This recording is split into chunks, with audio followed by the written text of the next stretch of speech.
Nobel Days in Yerevan, a series of lectures and discussions in the Armenian capital featuring 5 Nobel Laureates. A unique event that stemmed from the friendship of Ei-ichi Ciechanover, winner of the Nobel Prize in Chemistry, and Professor Konstantin Yenkoyan, Vice Rector of Science and Research at Yerevan State Medical University. To put it mildly, gathering 5 Nobel laureates under one roof is a complicated endeavor. Aharon Ciechanover was accompanied to Armenia by Nobel Laureate in Chemistry Ada Yonath of Jerusalem, Nobel Laureate in Chemistry Dan Shechtman of the Israel Institute of Technology, Nobel Laureate in Physiology John Warren of Australia, and Nobel Laureate in Chemistry Ei-ichi Negishi of the United States. Negishi, who is 81, reveals his formula for success. You should be a pretty smart kid.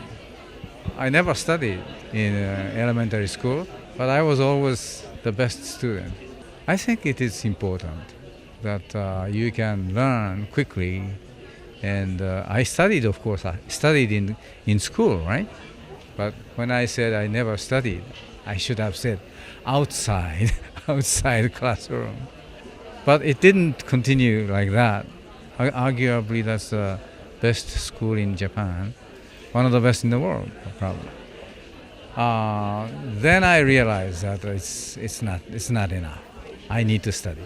Throughout the Nobel Days in Yerevan, the auditorium of the medical university was filled with students, young scientists, and doctors, as well as hundreds of people who were interested in the lectures. The audiences absolutely embraced the opportunity to meet with 5 of the world's greatest scientists in order to expand their knowledge and draw inspiration from the work of the laureates. The overarching goal of the series was to inspire people and fuel their creativity. The Nobel laureates inspired our youth.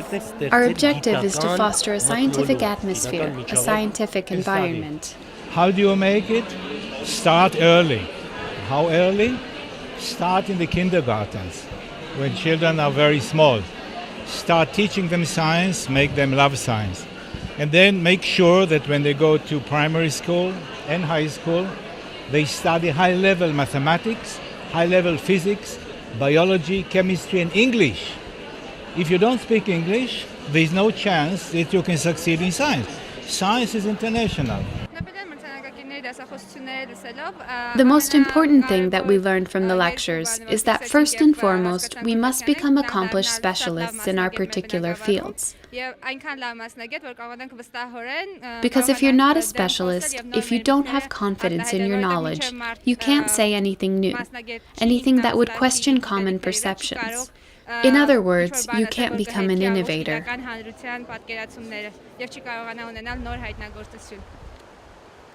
The laureates also visited the United World College in Dilijan.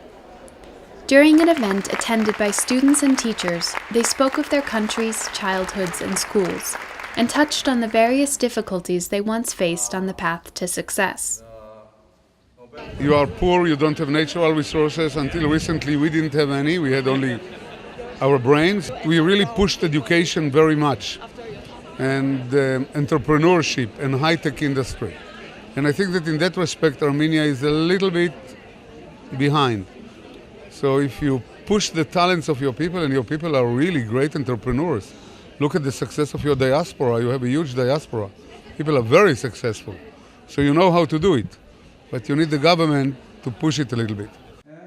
The Nobel Days in Yerevan resulted in a series of extraordinary dialogues between scientists, students, and specialists of diverse cultures, traditions, and academic backgrounds. The visiting Nobel laureates appreciated the curiosity and dedication of young Armenians who have chosen science as their calling.